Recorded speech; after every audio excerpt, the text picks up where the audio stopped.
vamos con esto. Entonces, la materia es ética, identidad y responsabilidad profesional. Ahorita lo que vamos a ver va a ser una breve introducción sobre ello. ¿Qué es lo que vamos a ver? Ahorita de entrada vamos a analizar prácticamente la historia del Instituto Americano Cultural, que es la institución de donde ahorita estudian y donde laboramos muchos de sus profesores y yo.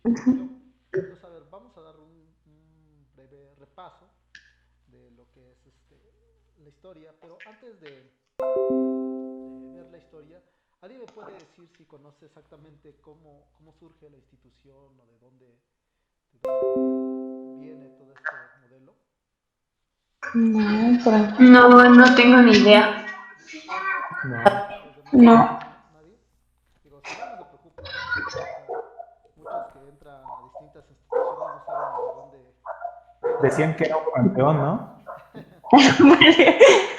Ahí, había, ahí asusta, ¿no? Eso dicen todas las instituciones, ¿no? Entonces, no es de un panteón, como uno esperaría. Sería más entretenido, ¿no? Pero no. Este, bien. Bueno, para los que no tienen una nación, bueno, aquí está parte de la historia. La historia viene prácticamente en la página web y es esta, ¿no? El instituto inició en sus operaciones en 1968, o sea, ya tiene sus años, o sea, esto sí es competencia para y perdurar como institución fuerte de este lado de, del Estado de México. Como una escuela técnica, su primer ciclo escolar fue de 1968 a 1969.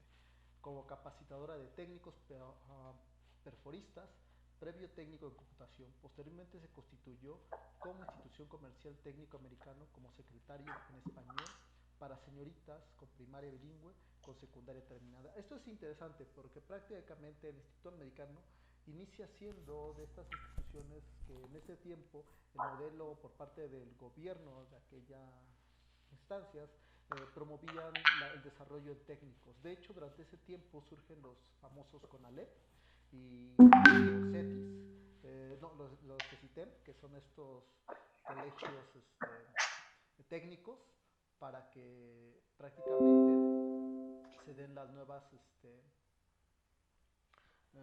por así decirlo, nuevas carreras técnicas que van a permitir el desarrollo este, profesional.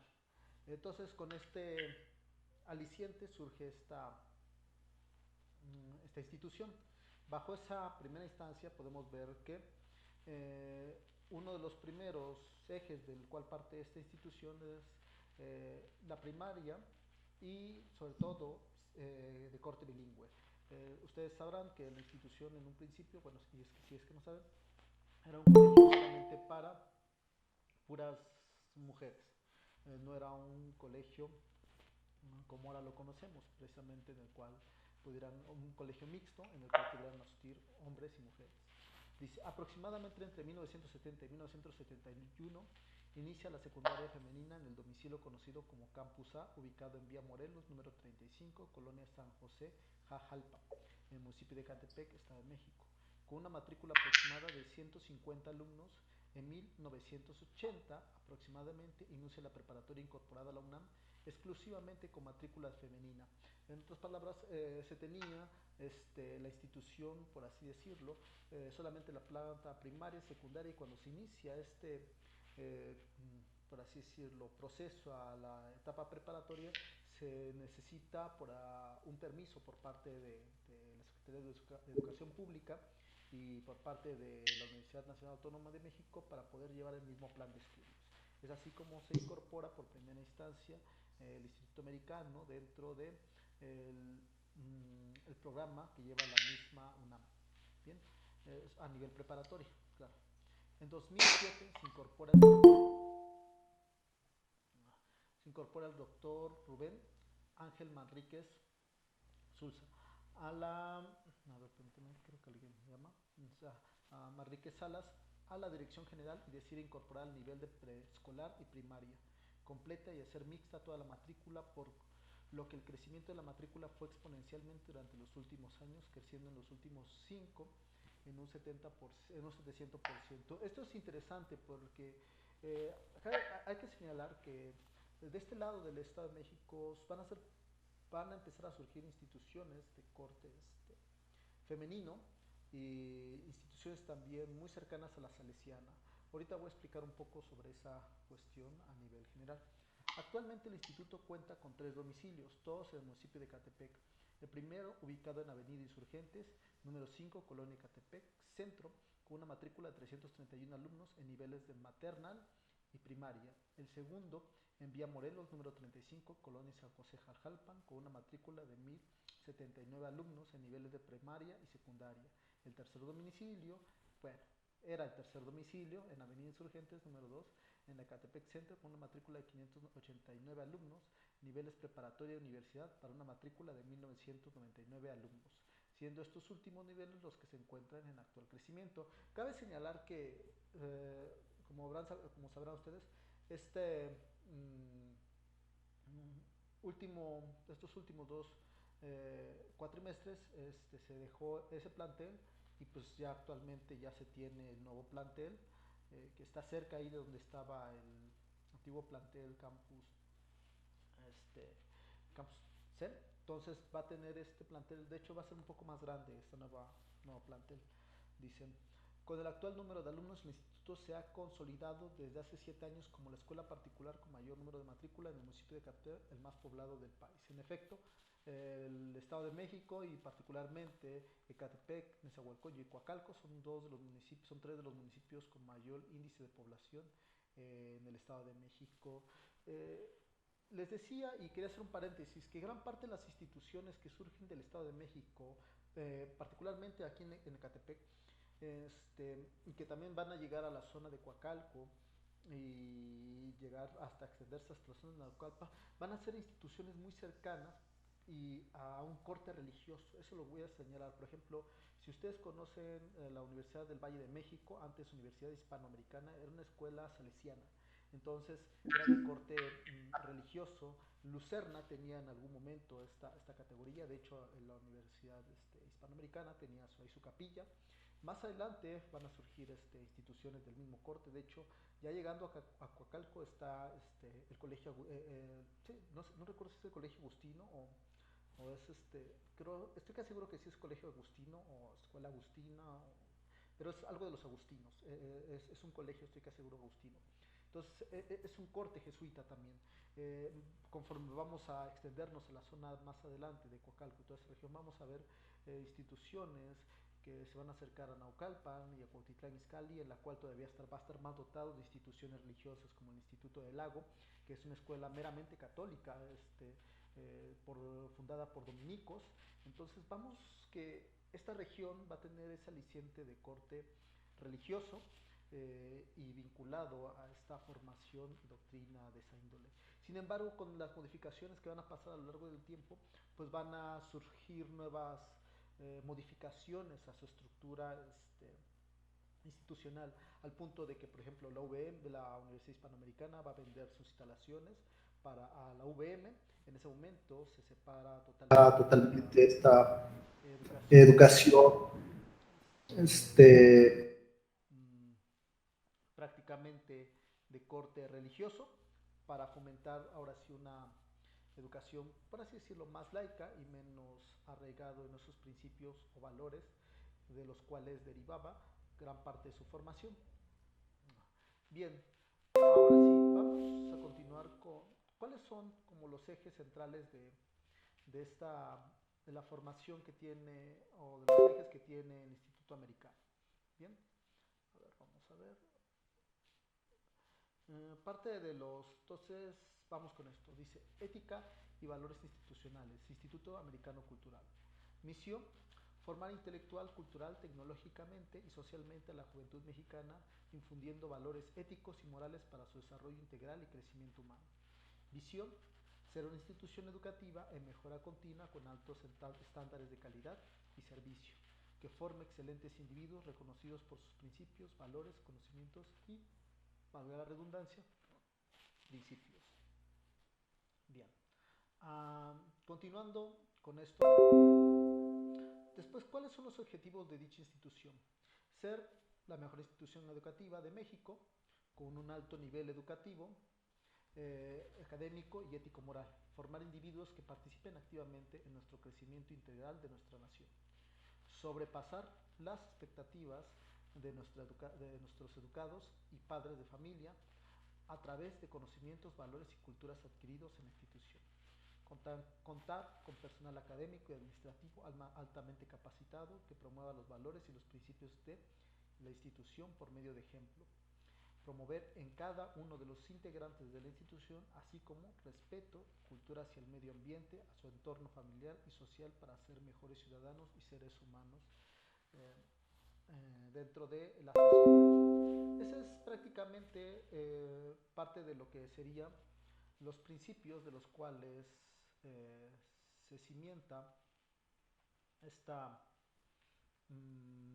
esta institución. Ahora bien, parte de estos valores son los que van a empezar a reconfigurar el modelo institucional y, como les digo, esta separación que presentaron muchas instituciones de esta zona de Catepec, del país de Catepec junto con Calco, pues también lo surte el Instituto Americano Cultural, dando paso así a una institución mucho más laica, de corte mixto, en el cual ya no solamente son estudiantes del sexo femenino, sino también estudiantes del sexo masculino los que pueden interactuar formando así un esquema mixto. De esta forma, perdón, como se van a presentar nuevos modelos educativos, bueno, se va a adoptar a nuevos modelos educativos, a lo que también se puede llamar un modelo constructivista. Entonces, sin más, les voy a poner un pequeño video que seguramente han de haber visto, y si no lo han visto, bueno, pues espero lo vean, que es parte de un mensaje que da el rector como de bienvenida a lo que es la institución. Bien. A ver.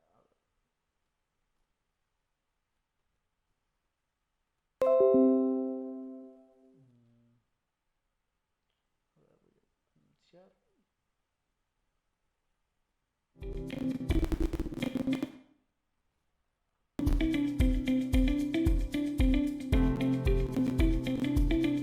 Hola, ¿cómo están? Soy el doctor Rubén Ángel Manrique Salas, rector del Instituto Americano Cultural. Y es un gran gusto el darles la bienvenida a esta su casa. El Instituto Americano Cultural es una escuela con más de 51 años de haberse establecido. Somos una institución ubicada al oriente de la Ciudad de México. Hoy, en el marco del crecimiento global, nuestra institución se destaca por ser una escuela que busca los parámetros establecidos por la OCDE y también por la UNESCO, por lo cual nuestros alumnos tienen la percepción y la posibilidad de poder encontrar cosas y experiencias a nivel global que los capacitan y los educan para que sean el día de mañana ciudadanos con una mente global. El Instituto Americano Cultural, dentro de su más fuerte y más grande misión, establece rubros como los valores humanos, que hoy por hoy son sumamente necesarios para poder llevar una educación de calidad al día a día de los alumnos. Tomamos como nuestra base el pensamiento constructivista, que es aquel que representa llevar la teoría a la práctica.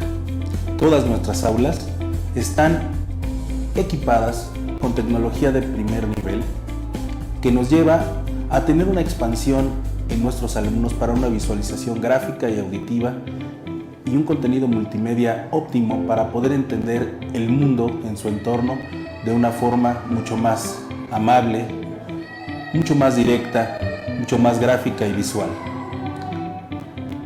Es un gran honor para mí siempre darles la bienvenida a esta escuela que con 50 años de calidad ha representado ser la líder en todo lo que representa la educación dentro de nuestro país. Y junto con el equipo de profesionales que me acompañan y más de 100,000 alumnos egresados y que forman parte de la misma, los invito a que sigamos adelante, siempre adelante. Gracias.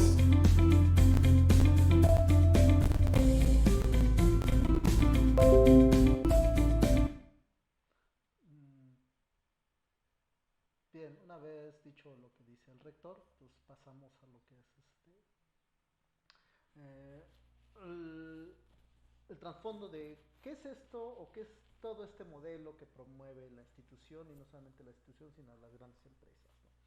Que está relacionado con estos conceptos que llamamos o que son parte de la materia: ética, identidad y responsabilidad profesional. Poco a poco vamos a ir analizando cada uno de estos conceptos a grosso modo. Sin embargo, ahorita nos vamos a centrar en el primer concepto, que es precisamente el de la ética. En ese es en el que vamos a estar, por así decirlo, poniendo gran parte del enfoque principal, para ir analizando este, lo que va a ser competente dentro de la materia. Entonces, bien, sin dar más preámbulo, vamos a iniciar con una pregunta que siempre les hago a mis alumnos cuando les imparto la materia de ética. Tiene que ver con muchos de estos conceptos que de repente parecen ser muy difusos, pero que aplicamos día a día, o que creemos que aplicamos día a día. Bien, entonces vamos con la primera pregunta.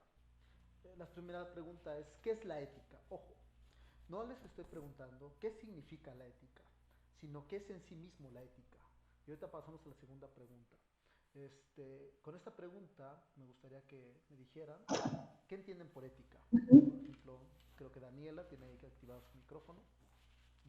Como aquello que regula la parte o la conducta humana, o sea, el bien, el cómo hacer lo correcto o lo incorrecto, y que Ok, da como pauta para, sí, como para una sociedad para vivir de manera bien o tener una eficacia, ¿no? La moral podría ser. ok, bien.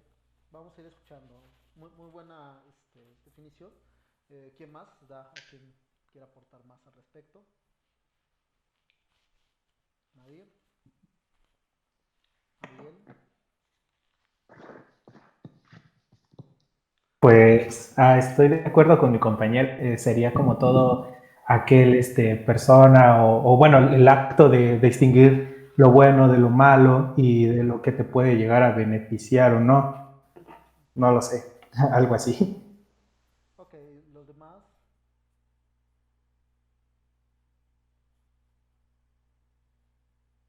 ¿Qué más? ¿Qué más? Vamos a escuchar. Podría tener que ver como con la parte del bien y el mal y la moral y como checar los aspectos de comportamiento de los humanos.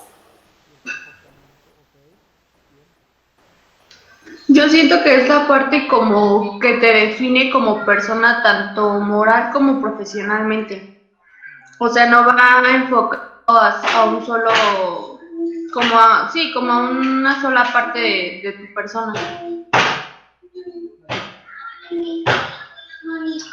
Ok.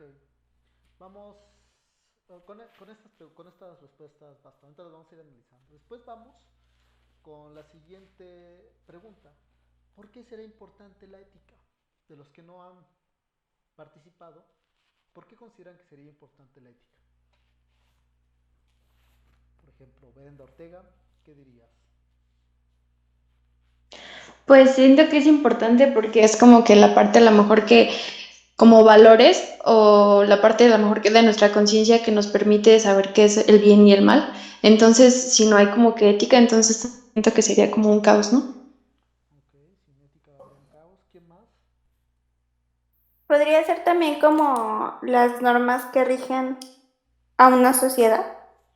Normas que rigen una sociedad. Muy bien. ¿Quién más? Sería como que la línea que sigues para tu buen comportamiento, ¿no? Como lo que tú crees.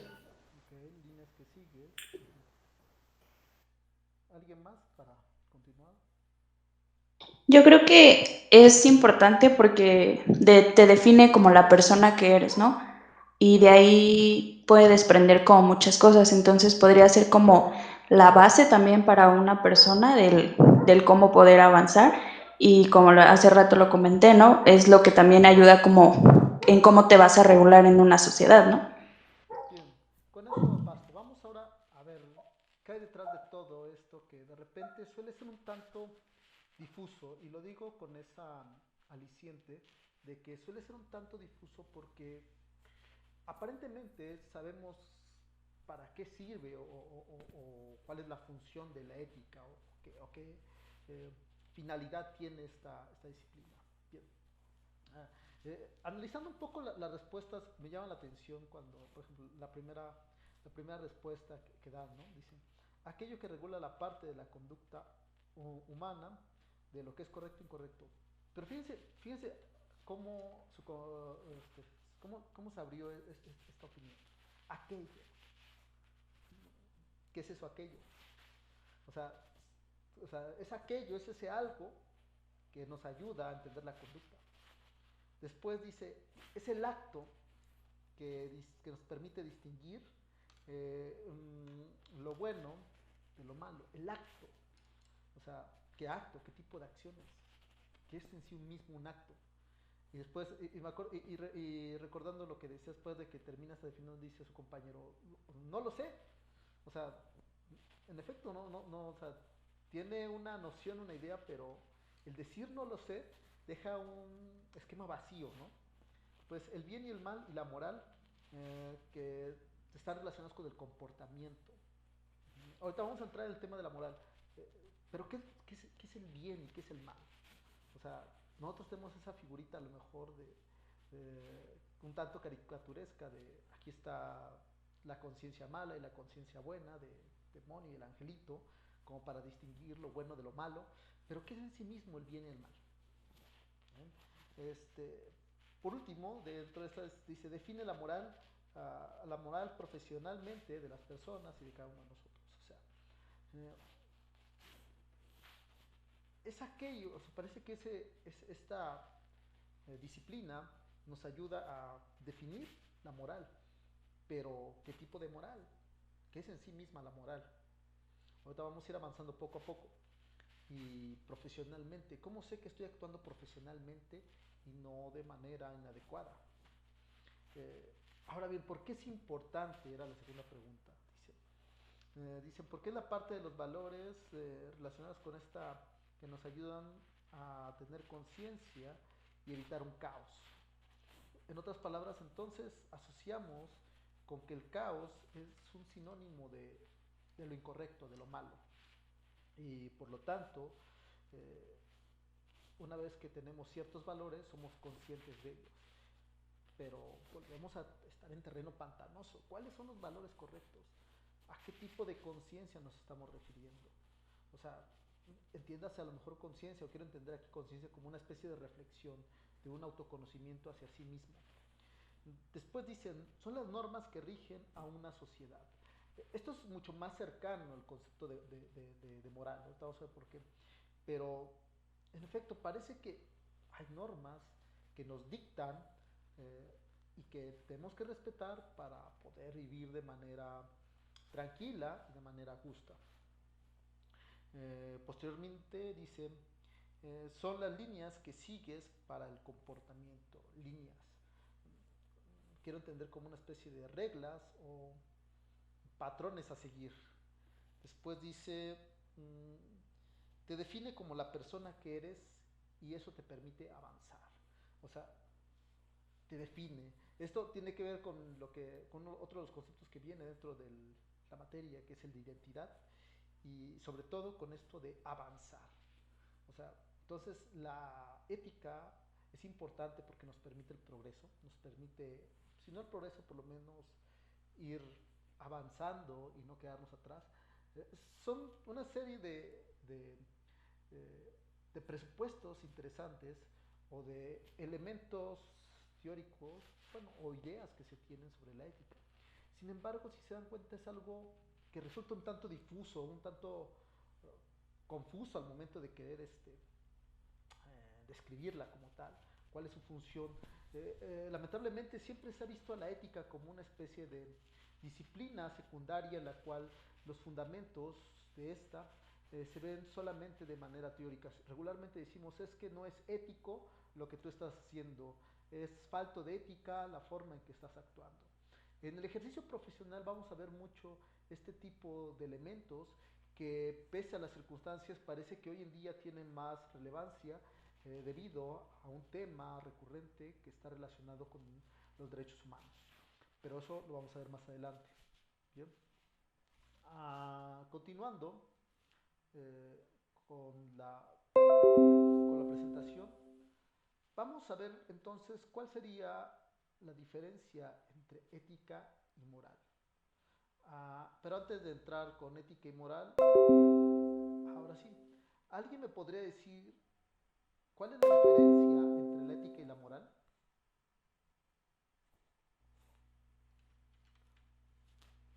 Por ahí, quien agarró al azar, creo que Montserrat Nava no ha participado.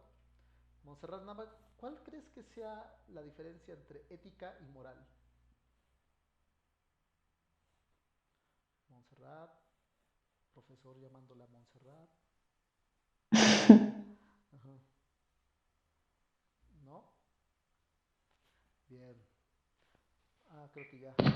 Ya, mande, perdón, es que no sabía cómo quitar el micrófono. Bien, cuando tengan ahí, nada más le ponen tantito y ahí le quitan el micrófono. Pero bueno, sí, no te preocupes. ¿Cuál consideras que sería la diferencia entre ética y moral? Pero la diferencia entre la ética y moral. Por ejemplo, la ética se trata como las razones de, podría ser como depender de la filosofía, y la moral es como el comportamiento en el que consiste la de nuestra vida. Comportamiento, ok. ¿Quién da más? Que la ética es más como la conducta humana y en la moral ya se tendría, o más bien se comienza a ver reflejado las normas o las leyes que uno tiene o por las que se rige. Ok, o leyes. Podría ser como Ok. Adelante, adelante. que la ética es como que vemos lo que es el bien y el mal, y sería como la moral es como las normas que nos rigen la sociedad, que nos dicen como que sí y que no. Bien. ¿Y alguien más iba a decir? Yo siento que sería como al revés, ¿no? O sea, la ética sería lo que te implantan y lo que te dicen qué es lo bueno y lo malo, y la moral sería lo que tú considerarías lo que es bueno y malo, ¿no? Ok, lo que tú considerarías. Bien. Ok. Para entrar en este debate, no, para poder tener una distinción, antes de darle la definición concreta de qué es ética y moral, por un lado, por ahí decían que son las razones, que son la conducta humana, que es el bien y el mal, y lo que te permite implementar ciertos valores o ciertas normas. Decían por ahí que también normas, leyes. La ética hay que entenderla desde el campo de estudio al cual pertenece. La ética pertenece es una rama de la filosofía. Entonces, al ser una rama de la filosofía hay que tener claro que la filosofía es una disciplina de segundo orden, no es de primer orden. ¿Y a qué me refiero con que no es una disciplina de primer orden la filosofía? De ahí un poco su complejidad y un poco las problemáticas que tiene esta disciplina al momento de quererla comparar con otro tipo de áreas de estudio o áreas profesionales. Si bien es cierto, el matemático se dedica al estudio, a trabajar con los números, a resolver ecuaciones, a formular problemáticas. Por ejemplo, el licenciado en turismo se encarga de una serie de acciones o de labores relacionadas con la promoción de ciertos ecosistemas, bueno, de ciertos lugares, zonas turísticas, también de administrar ciertas partes, ¿cómo se llama?, relacionadas con la promoción cultural, etc., idiomas, viajes, etc. Eh, pero hay un campo muy particular, igual que el médico, se encarga de la parte de sanar a los enfermos, de velar por la salud de aquellos que tienen cierta gravedad o cierto problema en su organismo, etc. Pero el filósofo, no. Si a ustedes le preguntan cuál es la labor del filósofo, pues no tiene ninguna. Parece ser de repente un ocioso que nada más está perdiendo el tiempo leyendo libros y viendo hacia el cielo, ¿no? Pero pues no. Tiene una cuestión muy interesante porque el filósofo más bien se pregunta, ¿qué es un número? ¿Y qué hace al número ser lo que es un número? Los números están dentro o fuera de nuestra mente, ¿en dónde están? Si están fuera de nuestra mente, ¿cómo es que nosotros los conocemos? Si están dentro de nuestra mente, ¿cómo es que llegaron ahí? Esas preguntas hace el filósofo. El filósofo le pregunta al turista, al de turismo, ¿qué es lo tú me hablas de la cultura mexicana y qué es lo mexicano? ¿Qué hace que lo mexicano sea en sí mismo lo mexicano? O sea, ¿lo mexicano define a todos los mexicanos que está aquí o solamente define una parte de la población de lo mexicano? La cultura es una cultura única o hablamos de distintas culturas. El lenguaje, el idioma que hablan las personas de cierta región es, ¿cómo se llama? Es cuando nosotros lo traducimos, ¿estamos traduciéndolo correctamente o solamente es una interpretación de lo que ellos quieren decir o del contexto cultural de lo que ellos quieren? O sea, ¿el lenguaje es un modo de vida o es una forma de pensamiento o es una forma de interpretar el mundo? Ese tipo de preguntas hace el filósofo. Al médico se le cuestiona si las labores que hace en términos de la medicina son humanistas, son éticas, por qué es correcto que ciertas personas este, que están en fase terminal tengan que quitarse la vida o permitir la eutanasia. La eutanasia es correcta, el aborto es adecuado. ¿Por qué tendría que ser adecuado? ¿Hay una vida ahí? ¿No hay una vida ahí? Un trasplante de corazón es válido si esa persona está a punto de morir y cambiarlo. Es bueno utilizar a las personas como medios. Ese tipo de preguntas son las que se hace precisamente. Y por ejemplo, en estas últimas es donde entra el tema de la ética. ¿Cómo sabemos qué es lo correcto y qué es lo bueno? Entonces parece ser que la ética en sentido estricto analiza esos contenidos que buscan establecer qué es correcto y qué es incorrecto. Y asimismo reflexiona sobre el estudio de la moral. En otras palabras, la ética estudia la moral. Y al ser una rama de la filosofía, secunda parte del ejercicio de lo que hace la filosofía, que es tratar de preguntar y tratar de dar respuesta a este tipo de interrogantes que se le presentan a las distintas disciplinas. Bien, con base en eso, pasamos ahora sí para tener una definición un poco más concreta entre ética y moral. Bien, como verán, ahí dice, ¿cuál es la diferencia entre ética y moral? 1. La ética estudia la moral y determina qué es lo bueno y cómo debe de actuar. Es la teoría o ciencia del comportamiento moral. La moral es un conjunto de normas de conducta y convivencia íntimamente ligada a la ética. Si se dan cuenta, estas se relacionan mutuamente y como una especie de espiral. Se van vinculando y van siendo cíclicas una con otra. Mientras que la ética estudia la moral establece normas de conductas que precisamente se ligan a las acciones o a los actos que consideramos éticos y adecuados o éticos y que podemos calificar de correctos o incorrectos. Bien. Permítame, creo que es la idea. Ok, esta creo que se repitió. De hecho, aquí era una pregunta que creo que era la moral. Bien, esta me la salto, no importa. Ahora bien, dicho esto, ¿creen que exista una única moral o creen que exista distintos tipos de morales? De moral, perdón. ¿Creen que la moral sea única o creen que haya distinto tipo de moral?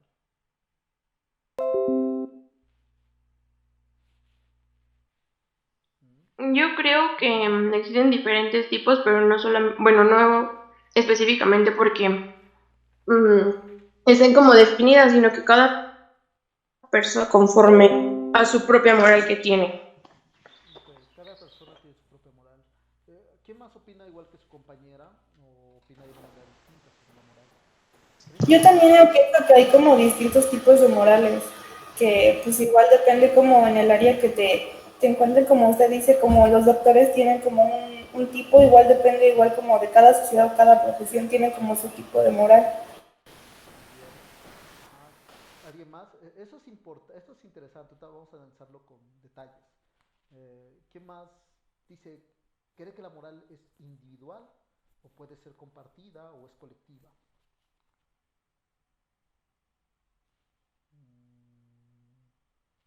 A ver, Vania creo que no ha participado.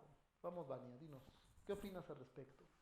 Fui la primera que participó ahorita. Perdón, es que como luego no tengo acá nada, oigo de repente las voces y voy tratando de seguirlos, me dificulta. No, no se preocupe. Bien, entonces, Yo siento, ay, perdón, ya interrumpí. no, adelante, Yo adelante. siento que a lo mejor no es tanto como personal, pero sí podría ser como colectiva, porque las normas de conducta podrían como que variar conforme a, no sé, la cultura en la que tú estés como que, en la que te desarrolles y de ahí pues cambiaría la moral, ¿no?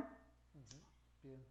Eh, para ir abonando esto sobre la moral, en efecto, la moral puede ser tanto de índole subjetiva como de índole colectiva, dado que una persona puede actuar conforme a su moral o lo que podemos traducir costumbres. La moral viene de la palabra morale, que significa costumbres. Entonces, cuando hablamos de moral, hablamos de costumbres. Las costumbres que tienen ciertas personas a nivel particular o cierto grupo de personas que tiene de manera colectiva. Por ejemplo, cada uno de ustedes tiene una moral que fue arraigada dentro de su seno familiar y que posteriormente van a desarrollar esto que se conoce como valores. Estos valores tienen una aliciente muy importante al respecto, porque ahorita vamos también a analizar qué son los valores y para qué sirven en sí mismos los valores. Y de igual manera, tenemos la otra contraparte que tiene que ver con esta circunstancia de la moral colectiva. Por ejemplo, una moral colectiva está vinculada fácilmente con ese tipo de situaciones en las cuales un grupo de personas considera que ciertas acciones y costumbres son correctas y otras incorrectas y pueden ejercer ciertos modos de conducta en ciertas personas de índole particular. De ahí que exista moral individual, pero también colectiva, por un grupo de personas, un grupo de, vamos a llamarle individuos. No me gusta mucho utilizar el concepto de individuos, pero vamos a empezar a trabajarlo. Más adelante voy a decir por qué. Bien. Continuando con esto, decimos ética, significado y concepto. Ética es una rama de la filosofía dedicada a las cuestiones morales. La palabra ética proviene del latín ethicus. Pero, ¿qué es esto de ética y ethicus? Pues prácticamente es la forma en que se entiende el ethos, derivado de ethos, que significa carácter o perteneciente al carácter. Referida al ámbito laboral, se habla de ética profesional y que pueda aparecer recogida en los códigos deontológicos que regulan una actividad profesional. Por ejemplo, ¿alguien me puede decir qué estudia o a qué se enfoca la deontología? Esta palabra que aparece casi al final.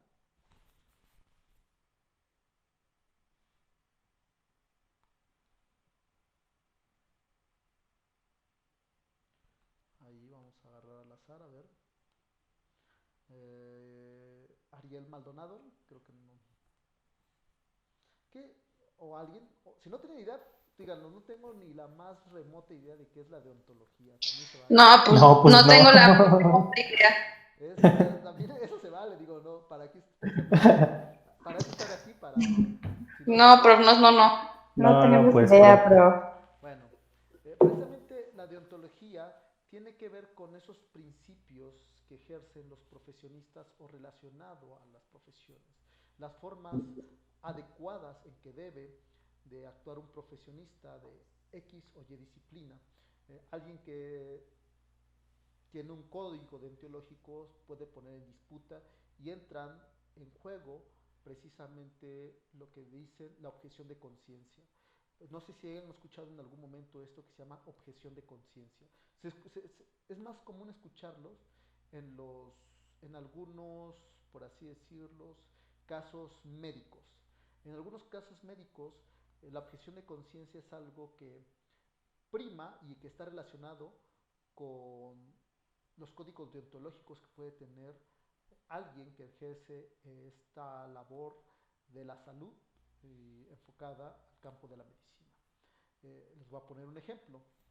Por ejemplo, si una mujer llega, supongamos que con eh, 5 meses o 4 meses de embarazo a querer ejecutar un aborto, el médico puede argumentar diciendo o objetando precisamente esta objeción de conciencia. Dice, él puede decir, con base en mis principios, yo no voy a realizar el aborto porque me parece inadecuado y va contra mis valores y mis principios morales. No sé si se entienda, si les queda claro o tienen alguna hay una duda al respecto. ¿Los escucho?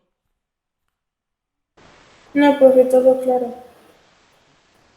¿Los demás? Sí, creo que sí, está Sí, claro. está muy claro. Bien. Entonces, la objeción de conciencia es cuando precisamente el profesionista considera que ciertos valores no pueden ser transgredidos. Eso suele pasar dependiendo de la disciplina de cada docente. Por ejemplo, eh, hace tiempo yo discutía con un amigo que qué pasaba en situaciones en las que alumnos en situación precaria reprobaban ciertas materias y ciertas circunstancias. Yo le decía que yo por lo menos no los pasaba. Y era algo duro porque en ocasiones en las escuelas no privadas sino públicas hay alumnos que de eso puede depender que sigan posteriormente encontrando un trabajo laboral o puedan seguir sus estudios o que ahí se queden estancados, ¿no? Entonces yo le decía, a mí me parece pues más adecuado que hagan un trabajo, que se esfuercen, que muestren una mejoría y de ver si no es está a tiempo fuera, pues a apoyarlo en la calificación. Él decía que había alumnos que llegaban y que le ofrecían dinero. Le decía, eso me parece totalmente inmoral. Yo no lo aceptaría bajo ninguna circunstancia, ¿no? Mis principios van en contra de esto. Tanto es así que en ese momento le mostré un caso, aquí curiosamente de aquí de la institución del americano, en el cual un alumno intentó hacer eso y obviamente pues sí me molesté, pero también me dio tristeza, ¿no?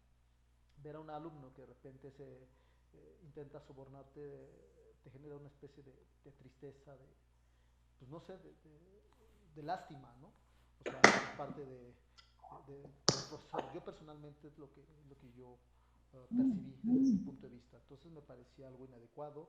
Se lo hice ver, le dije que para la próxima, pues lo canalizara directamente a las autoridades y que fuera pensando que no es la mejor manera de querer aprobar la materia. Son cosas que en ocasiones van contra los principios de los docentes, ¿no? Entonces, ese sería uno de los principios primordiales. Digo, en el campo de la medicina hay muchos, en el campo de la ciencia también hay. De hecho, gran parte o la mayoría de las profesiones deben de tener este carácter deontológico. O sea, estos principios éticos que guían la forma correcta en que los profesionistas de X o Y área deben actuar conforme a su profesión y a su campo laboral. Bien, entonces continuamos. Vamos con la moral. Ahora sí, un poco de lo que decíamos, moral, significado y concepto.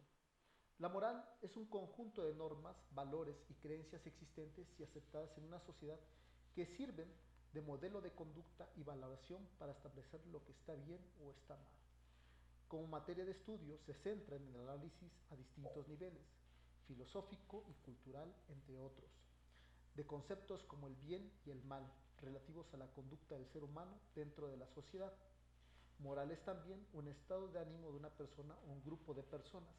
Habitualmente se usa con un significado positivo de ánimo o confianza en las capacidades para conseguir un objetivo, aunque también puede tener un sentido negativo, por ejemplo, la moral baja o baja moral. Bien, esta es prácticamente la definición o el significado concreto de cómo se utiliza conceptualmente esta noción de moral. Si se han dado cuenta, en cada una de las diapositivas se va poniendo en amarillo lo que considero que es más importante o más primordial dentro de cada uno de estos ámbitos. Este, mm, Bien, vamos con el siguiente concepto, o bueno, vamos con esto que ya habíamos mencionado. ¿Cuál es la diferencia tácita entre ética y moral? La ética es diferente de la moral porque la moral se basa en la obediencia a las normas, las costumbres y preceptos o mandamientos culturales, jerárquicos o religiosos, mientras que la ética busca fundamentar la manera de vivir por el pensamiento humano. En la filosofía, la ética no se limita a la moral, que generalmente se entiende como la costumbre o el hábito, sino que busca el fundamento teórico para encontrar la mejor forma de vivir, la búsqueda del mejor estilo de vida. La ética puede confundirse con la ley, pero no es raro que la ley se haya basado en principios éticos. Esto es sumamente importante. Fíjense lo que dice. La ética puede confundirse con la ley, pero no es raro que la ley se haya basado en principios éticos. Sin embargo, a diferencia de la ley, ninguna persona puede ser obligada por el Estado o por otras personas a cumplir las normas éticas, ni sufrir ningún castigo, sanción o penalización por la desobediencia de estas. Pero al mismo tiempo, la ley puede hacer caso omiso a las cuestiones de la ética. Esto con lo que se cierra todavía es mucho más mordaz. Repito, eh, pero al mismo tiempo, la ley puede hacer caso omiso a las cuestiones de la ética. Esto último que estamos señalando creo que tiene una connotación muy fuerte al respecto. Y me gustaría ver qué opinan sobre esta noción o interpretación de cómo se puede ver o entender la ley en relación a la ética. ¿Qué opinarían sobre esto, sobre esta parte?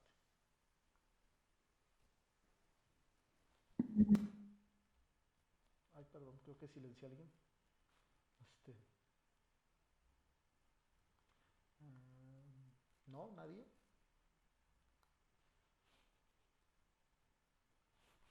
Entonces vamos a agarrar al azar. A ver, Fernando Picasso, si no me equivoco, ¿no? ¿Qué dirías sobre esta relación entre ley y ética? Profesor llamando la Bueno, pues creo que sería como difícil como que de comprobar, ¿no? ¿Difícil de qué? Como de comprobar. ¿Por qué? Pues porque la ética, yo creo que para todos es diferente, ¿no? Cada quien tiene un concepto de ética que es por donde se rige. No creo que sea tan fácil como que demostrar algo. Ok, bien. ¿Alguien más? Vamos a ver. Leticia Sánchez, ¿qué nos dirías, Leticia?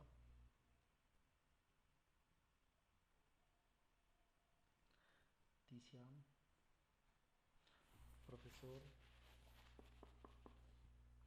llamando a Leticia. Bueno, ahí creo que Viridiana activó su micrófono. Pues yo considero que, o sea, sí se puede confundir como aquí lo dice, pero generalmente sí son cosas muy Ajá. ¿Son cosas muy qué? Perdón. distintas. ¿Qué crees que sea primero? Por- A ver, te escucho, adelante, te escucho primero. Perdón, porque bueno, yo siento que una ley, pues obviamente si no la cumples, pues obtienes un castigo, ¿no? Y sin embargo, con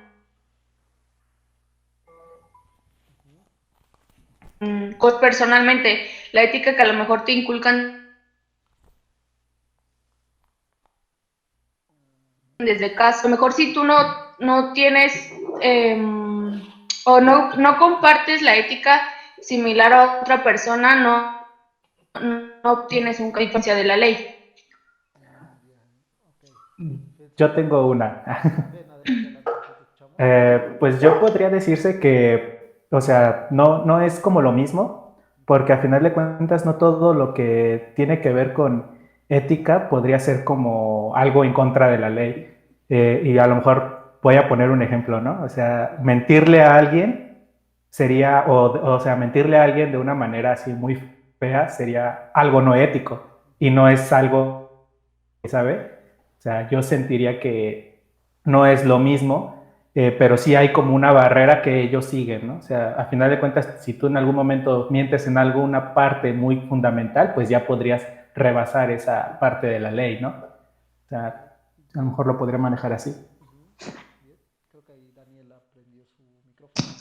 Sí, bueno, es que yo siempre he creído, o más bien tengo como el pensamiento de que la ética es a convenio del ser humano siempre. A conveniencia del Entonces, ser humano, dices.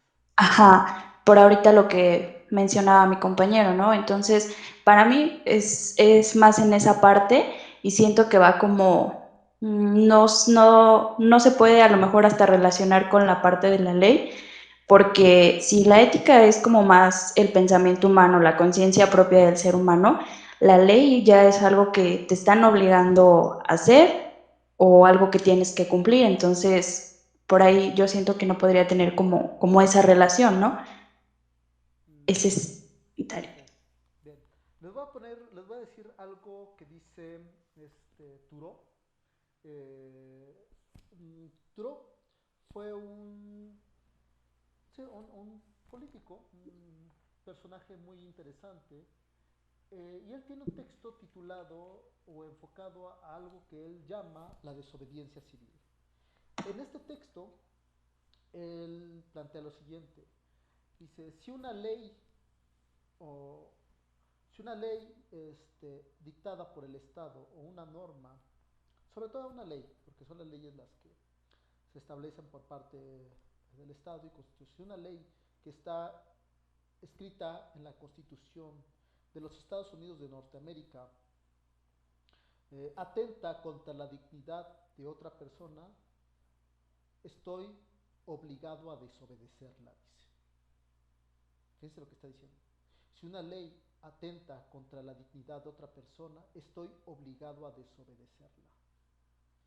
Esto es interesante porque él estaba pensando precisamente en aquel momento en que Estados Unidos eh, se apropia de gran parte del territorio de México. Y él consideraba que era un abuso el que Estados Unidos estaba tomando en contra de la nación mexicana, dada la situación en la que se encontraba. Por eso él decía que eso era inadecuado.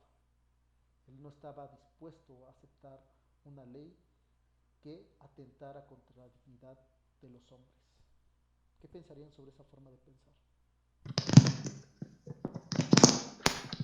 Pues bueno, voy a decir algo yo. Sí, adelante, adelante. Que por ejemplo, ahorita en lo que estaban diciendo mis compañeros, como que concuerdan que hay muchas leyes que pueden ir de la mano o relacionarse con la ética, ¿no? Porque creo que todos a lo mejor tenemos o deberíamos de tener como que parámetros muy claros de lo que es el bien y el mal en conjunto, ¿no? O sea, hablando de como que transgredir o agredir a otra persona y así, ¿no? Pero y haciendo la comparación con otra materia que nos acaban de dejar de ver el I Have a Dream, entonces siento que ahí no había, o sea, la ley ya como que favorecía a todos los ciudadanos de Estados Unidos por igual, pero aún así como que en ciertas partes había normas, incluso menciona ahí en el discurso que había letreros en ciertos lugares en donde solamente eran como gente blanca y así, ¿no? Entonces eran como normas, no leyes, pero sí normas o sea, que hacían de lado los derechos y pues eso como que ese discurso no solamente obviamente fue apoyado por gente negra, sino que la ética de personas incluso blancas estaban como que en contra de ese tipo de maltrato, ¿no? Creo que efectivamente hay varios elementos que nos llevan a decir, bueno, la ley trata de establecer ciertas cuestiones importantes. Algo que les pregunto siempre a mis alumnos de derecho, ¿qué es más importante, la justicia o el orden? Unos me contestan la justicia, otros me dicen el orden, y entonces yo les pregunto, bueno, tú me dices que es el orden, entonces es mejor el orden o la justicia. Dicen, pues es mejor, pues ambas van de la mano. Ok, si ambas van de la mano, ¿en qué momento se separa el orden de la justicia? ¿Y por qué pongo esto? En las manifestaciones parece que lo que importa es el estado del orden, no el que se haga justicia. Eh, ¿Y quién dicta qué es bueno y qué es malo? ¿Cómo sabemos qué es lo bueno y qué es lo malo? Ustedes me hablan de, fíjense cómo de manera como un tanto inconsciente, o un tanto, por así decirlo, intuitiva, ustedes tienen, o parece que traen una noción de lo que es bueno y malo. ¿Quién me puede decir qué es lo bueno y qué es lo malo? Vamos a ver quién está por ¿Qué aquí. es lo que, profe? Es que se cortó. ¿Quién me puede decir qué es lo bueno y qué es lo malo? Mm,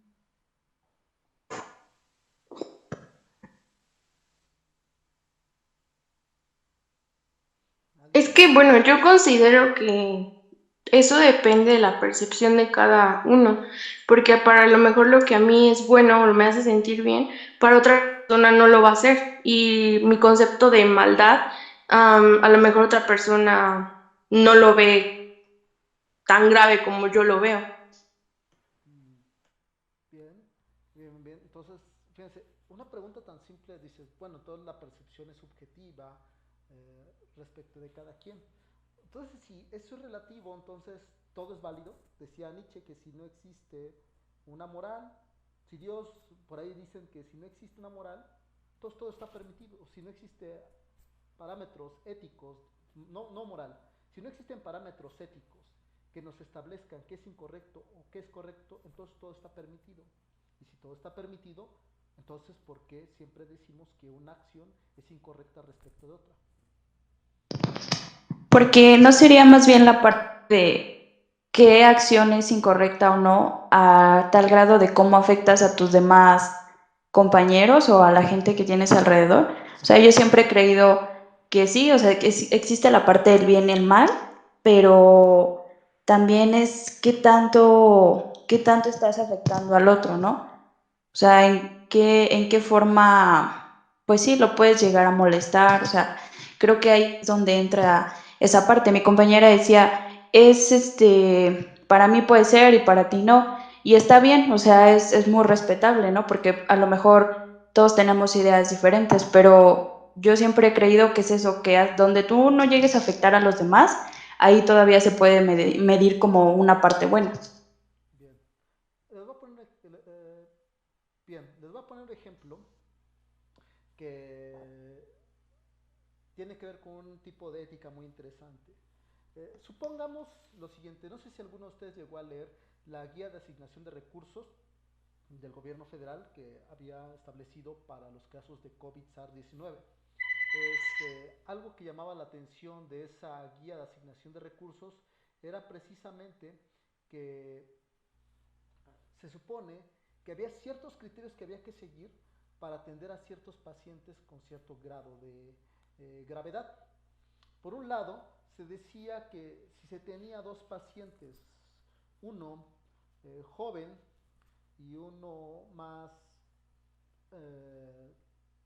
un adulto mayor, entonces si el joven no tenía ninguna enfermedad que le afectara, los ventiladores, y necesitaba un ventilador para poder atendérselo, se le tendría que asignar al joven.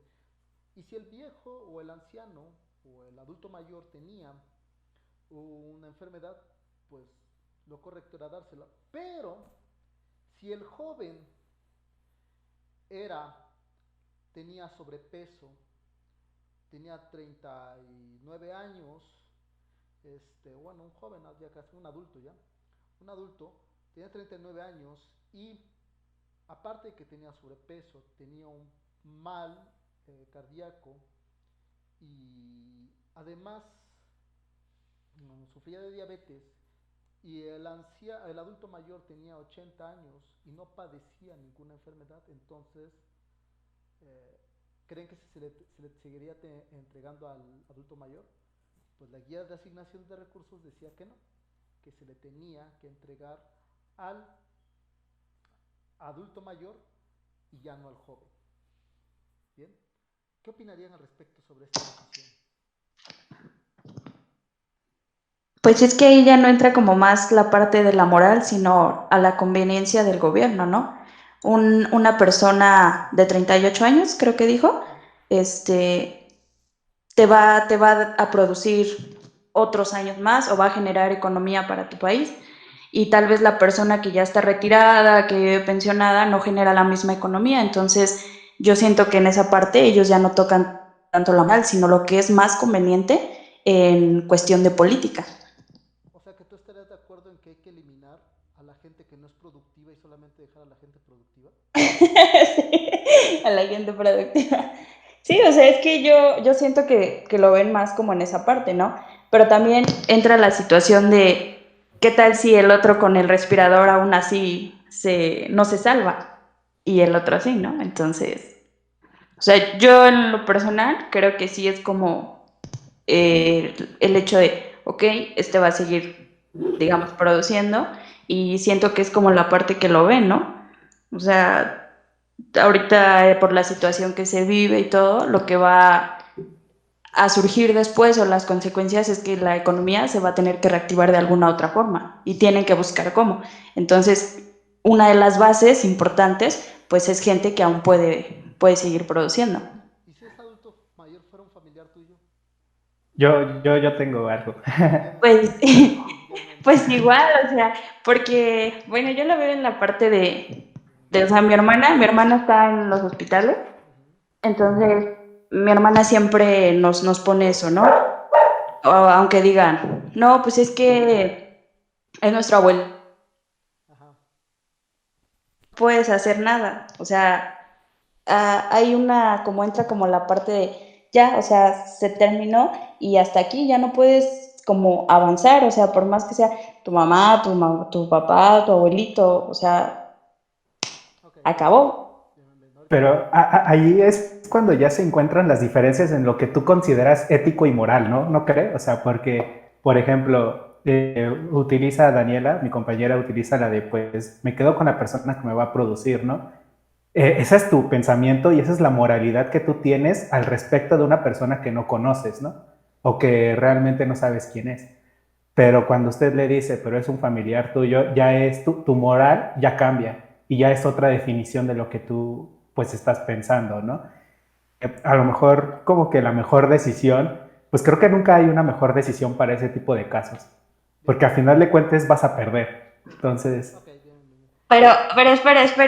Pero a ver, un debate, me gusta, me vela de gusta. este punto. O sea, pon tú que lo ves así, pero si fueras tú, o sea, si fueras tú la persona de 38 años que estuviera en la cama y al lado la persona más grande, ¿tú qué dirías ahí? A Pues ver, o sea, pues te vuelvo a ahí ya no decir, es tu sería la problema. moral, ¿verdad? Claro que sí sería la moral, porque al final de cuentas tú considerarías o sea, lo pondría como en una balanza, ¿no? ¿Qué es lo que yo ofrezco y qué es lo que el Señor ofrece, ¿no? O sea, al final de cuentas, pues nunca vas a, como, bueno, yo no soy como tan egoísta conmigo mismo para decir, no me importa que él muera, ¿no? O sea, yo quiero tener la atención médica. Ya sería como realmente tú quisieras hacer, porque a lo mejor ahorita actualmente hay muchas personas que como que están en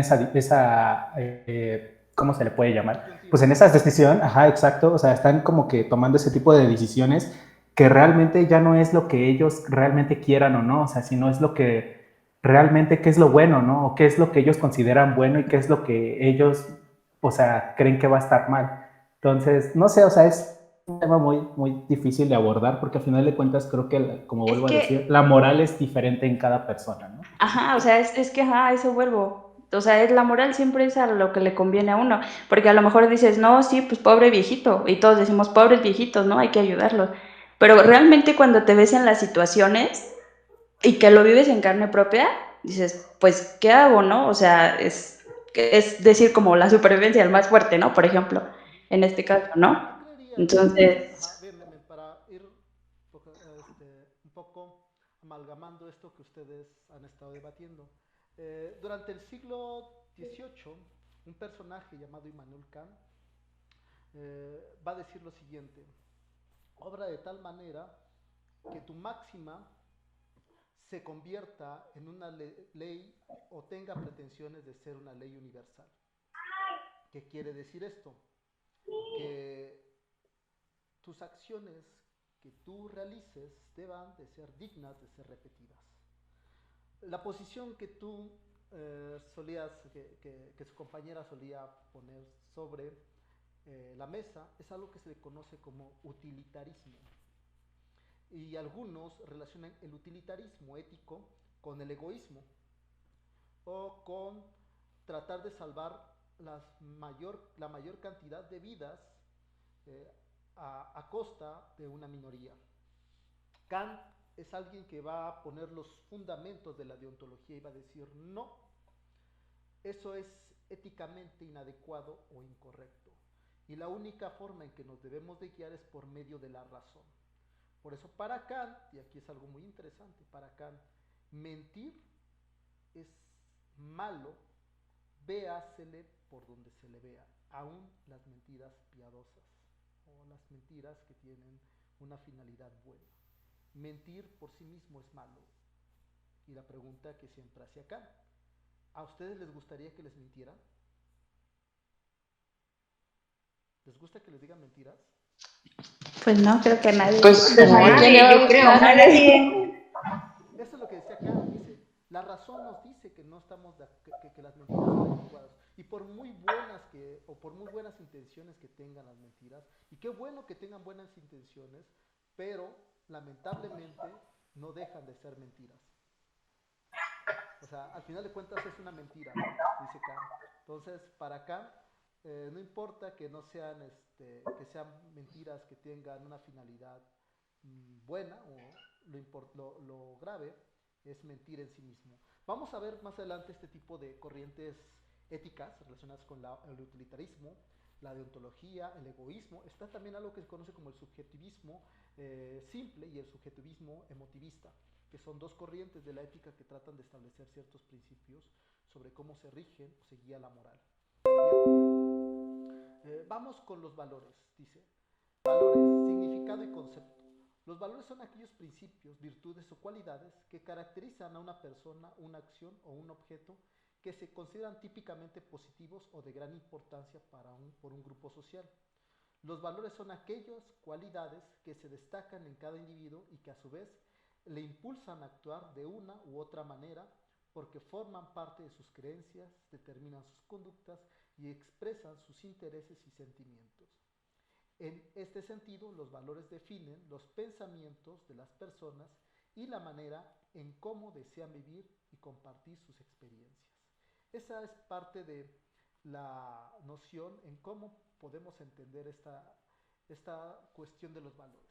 Si bien es cierto, los valores sí suelen ser por lo regular más de corte subjetivo y tiene que ver con ciertos principios y cualidades que podemos tener y la importancia que le podemos dar respecto de una cosa u otra. También están definidos la forma de vida de cada persona o la forma en que se comparte. Sin embargo, para ir entendiendo esta relación que tienen las distintas áreas o distintos modelos, les voy a presentar un video y quiero que analicen, porque creo que es un video que está un poco más cercano, relacionado con una de las problemáticas que se ven dentro del análisis del extranjero o del propio turismo. Bien, voy a ponerles el video y ustedes me van a decir. Es más, yo les recomendaría que si tienen ahí un cuaderno, una hoja, apunten lo que crean que les llama la atención, lo que consideran que es importante o les genera cierta, si no incomodidad, si les genera incomodidad o les genera cierta reflexión. Bien, ahorita se los pongo y vamos a verlo. A ver, permítame un minuto.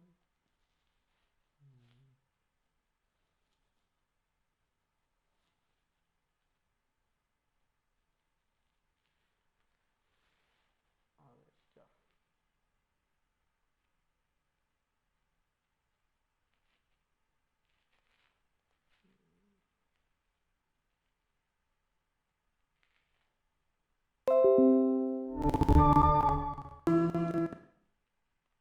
Soy Adela Cortina, catedrática emérita de Ética y Filosofía Política. He escrito varios libros ¿Para qué sirve realmente la ética? Y aporofobia, el rechazo al pobre.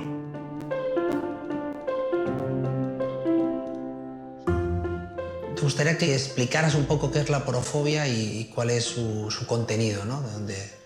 Y yo me preguntaba si hay tanto rechazo al extranjero o a determinados extranjeros sí y a determinados extranjeros no.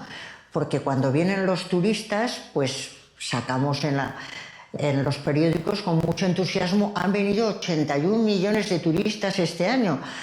La cuestión es, para esos otros extranjeros que no vienen con dinero, sino que vienen del otro lado del estrecho, en nuestro caso, y en Estados Unidos, pues se pone una valla para los mexicanos, pero también para los nicaragüenses, y sin embargo no, para los jeques árabes. Toda esta mezcla lleva a preguntarse, y en todos los países pasa, ¿pero realmente molestan los extranjeros o lo que molestan son los pobres, sean extranjeros o sean de la propia casa? Como a mí me parece que lo que molestan son los pobres, y además eso es transversal, porque molestan las mujeres pobres y los varones pobres, y molestan todos ellos molestan cuando son pobres, pues me pareció que es un fenómeno universal y que había que encontrarle un nombre, porque si no existe y no nos damos cuenta y sin embargo tiene mucha influencia. Afortunadamente en 2017 pues se creó la palabra y pertenece al diccionario de la Real Academia. Ahora mi empeño es el de intentar que se universalice y esté en los diccionarios de todas las lenguas del mundo, porque la única manera de darse cuenta de que algo existe, la única manera no, pero una de las maneras de darse cuenta de que algo existe es ponerle un nombre. ¿Y qué tiene el pobre para que se tenga rechazo? Claro, la pobreza se invisibiliza. Era por lo que era importante que también por lo menos hubiera una palabra para este tipo de fobia, que es igual que las otras. Nos gusta estar con los que son como nosotros, etcétera, que esa sería la raíz de la xenofobia, con los que hablan como nosotros, porque a lo largo de la formación del cerebro en el periodo de la evolución nos fuimos haciendo con los de nuestro propio grupo, frente a los de los grupos extranjeros, etcétera. Pero luego hay un paso más que a mí me parece muy importante, y es que los seres humanos somos lo que se llama animales reciprocadores. Estamos dispuestos a dar con tal de recibir. Y por eso la raíz de nuestra sociedad es el contractualismo. Vivimos yo estoy dispuesta a cumplir mis deberes con tal de que el Estado proteja mis derechos, yo estoy dispuesta a dar mis clases con tal de que después me paguen la nómina, yo estoy dispuesto a... Es ese dar y recibir, y vivimos en la sociedad del intercambio, del contrato, del pacto. Pero ¿qué pasa con algunos que parece que no tienen nada interesante que dar? Que ofrecer, claro. Que no pueden dar nada en intercambio, y estamos acostumbrados a hoy por ti, mañana por mí, etc. Y ahí los que parece que no pueden dar nada a cambio son los pobres. Por eso la palabra aporofobia viene de aporos, que es pobre en griego, y fobeo, que es temor, recelo, y es el rechazo al pobre que, a mi juicio, tiene una base cerebral y por lo tanto es universal, porque frente al que no puede darnos nada interesante a cambio, o eso creemos, lo que hacemos es ponernos en guardia, rechazarlo y dejarlo de lado. ¿Y educativamente cómo podemos trabajar para Pues educativamente, primero hay una excelente noticia, y es que el cerebro es plástico. El cerebro es plástico y esa es la base de la educación. Podemos cambiarlo, podemos forjarnos nuestro propio cerebro, nuestro propio carácter, nuestras propias tendencias y predisposiciones. Y en ese sentido es en el que creo que en la educación hay una tarea impresionante, porque lo que es claro, entre muchas otras cosas, es que la aporofobia va en contra de la dignidad humana y en contra de la democracia. La democracia tiene que ser inclusiva necesariamente, y la aporofobia es excluyente. No puede haber una sociedad aporófoba y a la vez democrática, y sin embargo, todas las sociedades que conozco son aporófobas. A las chicas jóvenes eso les parece verdaderamente llamativo. ¿Pero por qué? ¿Por qué estamos haciendo esto? Por eso me parece que la educación tiene mucha tarea. Entonces, bueno, yo creo que la aporofobia en ese sentido es un tema con el que hay que acabar, y no solo es educativo, sino es institucional. Hay que acabar con las desigualdades en el siglo XXI. Eso está claro.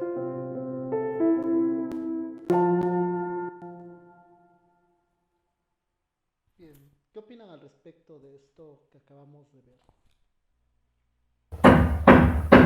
Yo, profesor. Sí, te escuchamos. Pues yo siento que está mal porque, por ejemplo, en nuestro caso, que es nuestra área, que pues nosotros vamos a ser servidores turísticos, entonces siento que en la parte está mal porque muchas veces, tan solo en el área turística que es Cancún, hay veces que, por ejemplo, los meseros tratan mejor a los extranjeros por el hecho que piensan que van a dejar mejor propina y dejan a un lado ya sea a los turistas nacionales. Siento que está mal porque realmente tú debes de tratar y hacer tu trabajo bien con cualquier persona que llegue y no tienes que hacer menos porque tenga o no tenga dinero. Bien,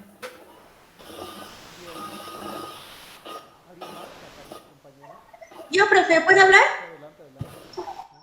Bueno, yo creo que, como dice la señora del video, es como la educación que nos dan, ¿sabe? O sea, como por ejemplo, ahorita Dianita que decía que a los turistas o sea, extranjeros los atendían mejor que a nosotros, porque nosotros no tenemos como, no sé cómo se diga, pero eso de querernos o no querernos, sino valorarnos igual entre nosotros mismos, porque realmente a lo mejor tú no sabes que una persona que es de aquí pueda tener los mismos recursos que alguien que viene del extranjero y no quiere decir que sea malo o que te va a tratar mejor, sino como que es la educación. Igual también yo siento que ahí, por ejemplo, tendría que ver cómo, no sé, cómo capacitan a los empleados que trabajan, porque pues eso no tiene nada que ver, o sea, es que no sé, como si todos fueran, no iguales, porque pues somos de diferentes culturas y a lo mejor ellos no se dan cuenta de eso y hacen sentir mal a esas personas, ¿no? Bien, los demás, ¿alguien más? ¿Qué opinas sobre esto que acaba de decir? Daniela. Yo, profe. Bueno, la personita, la señora, bueno, mencionaba lo de la profobia, ¿no? Y lo menciona como, bueno, por lo que entendí, es como alimentar como la parte del rechazo, ¿no? Entonces, bueno, pero realmente, o sea, ¿qué es lo que está alimentando ese rechazo? Ponen ahí la falta de información y a lo mejor muchas veces puede ser esa parte, pero hay veces que no puede llegar a ser tanto, sino yo lo veo como tú a quién tienes atrás, ¿no?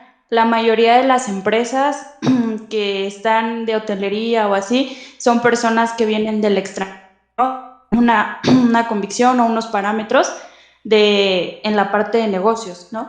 Entonces, siento que es como más te informamos así o te educamos de esta forma para que tú representes eso, ¿no? Y el hecho de que la gente, pues volvemos a lo mismo, no tenga ética, no tenga moral, no tenga la suficiente educación o no tenga la información, te ciega y te hace hacer de esto porque él me lo está diciendo, entonces yo voy a seguir ese parámetro. Bien, Daniela, ¿qué más? ¿Qué opinas de esto que acaba de decir la esteticista, se llama de la Cortina? ¿Qué opinan? Sobre todo porque tocó un tema relacionado con los extranjeros y con un tipo de extranjero muy en particular, lo dice ella claramente.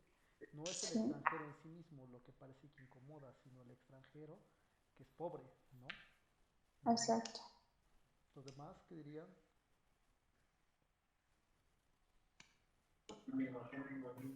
Pues bueno, sería como algo que se ha dado a la larga, ¿no? Realmente, porque podríamos llamarlo como ya discriminación, ¿no?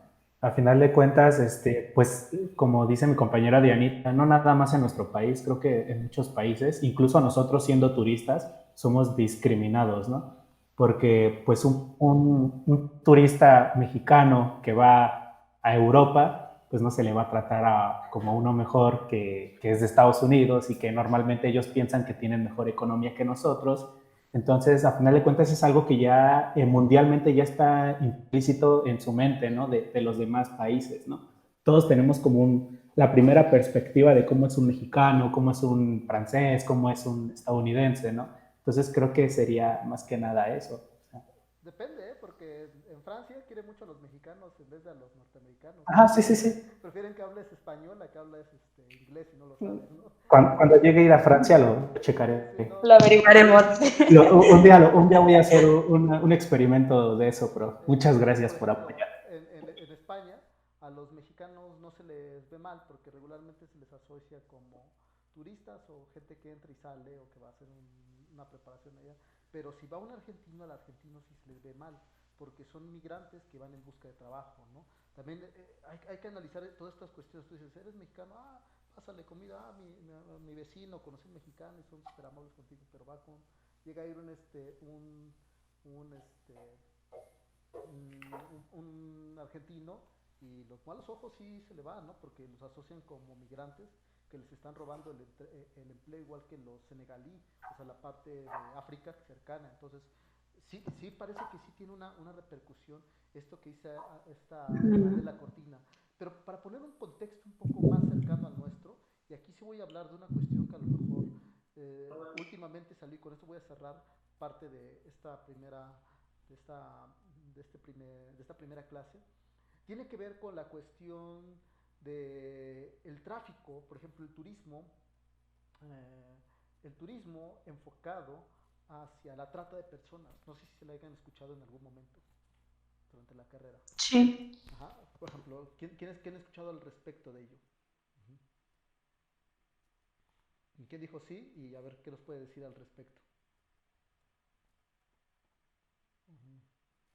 Este turismo de trata de blancas, no sé si lo hayan, repito, no sé si lo hayan escuchado y si lo hayan escuchado, ¿qué han escuchado al respecto?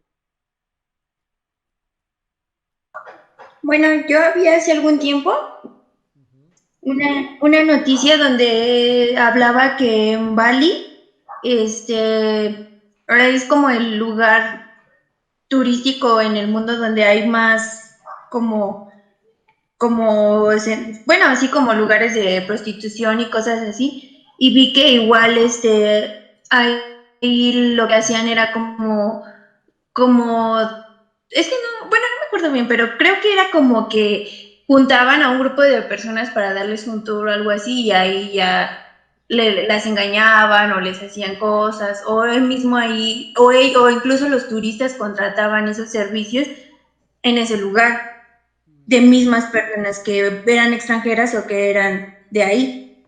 Bien, ese es un ejemplo, pero ¿saben de los casos aquí en México o nadie les ha mencionado sobre los casos aquí en México? No, de los casos, bueno, yo, o sea, como tal, nunca he visto, o más bien nunca he llegado a leer de los casos aquí en México, ¿no? Siempre, o donde yo lo he llegado más a leer es como en la parte de Colombia, o sea, ese tipo de países, por decirlo así, ¿no? Que se dedica más como que aprovechan como la visita del extranjero, que siempre como que busca salir de la rutina, hacer algo diferente y lo ven como muy normal, ¿no? O sea, en la parte de cuando salen de noche a divertirse, pues tienen lo de las chicas, ¿no? O sea, las mujeres, entonces, pero aquí en México, no, la verdad nunca lo había leído. Nunca lo habían escuchado. Pues No. déjenme decirles que México está entre los primeros lugares que ocupa este tráfico de trata. Está entre uno de los primeros lugares. ¿Cuáles son los sitios donde más hay? Tijuana, Acapulco, Cancún. Y no solamente hablamos de trata blanca, sino de pedofilia. Entonces, de hecho, hace algunos años se desmanteló una situación en la cual el gobernador de Puebla tenía estos vínculos de trata de blancas y jovencitas pequeñas. Entonces, la pregunta es, el tour, lo que se está promoviendo es precisamente el hecho de violar ciertas normas legales que en países como Estados Unidos pueden tener tipificación de un delito mayor, mientras que aquí se viene precisamente a gozar de esos beneficios. El primer país que tiene el índice mayor de este tipo de turismo, de trata y de prostitución y de pedofilia es Tailandia. Tailandia es el primero. Entonces ahí la pregunta es, y es más, gran parte del ingreso económico que ingresa en ese país está sostenida, así como el narcotráfico es uno de los, por así decirlo, ingresos económicos en nuestro país. En Tailandia, la prostitución es uno de los mayores ingresos económicos en ese país. La pregunta que yo les haría, y con respecto a lo que les preguntaba hace rato, si es adecuado utilizar a las personas por el bien de un crecimiento económico y si es bueno entonces hacer uso de ellas. ¿Es válido que un país crezca a costa de acciones inmorales?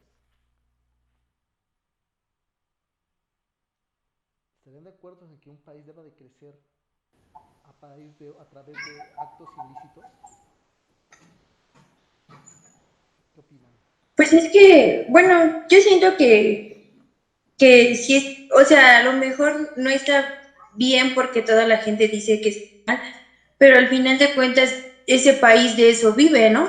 O sea, no es como no, o sea, usted dijo que era el país que se sostenía de eso, pues entonces la gente nunca va a dejar de hacerlo porque de ahí viven, o sea, no es, aunque el resto del mundo lo vea mal, la gente va a ir, los turistas extranjeros que llegan a Tailandia para eso, pues al final de cuentas generan un gasto que para el país está bien. Bueno, yo pienso así, pienso. Ok, los demás, ¿están de acuerdo? Para ir cerrando, ¿están de acuerdo con lo que dicen los compañeros? ¿Les parece injusto o Mm, Mm, mm, mm.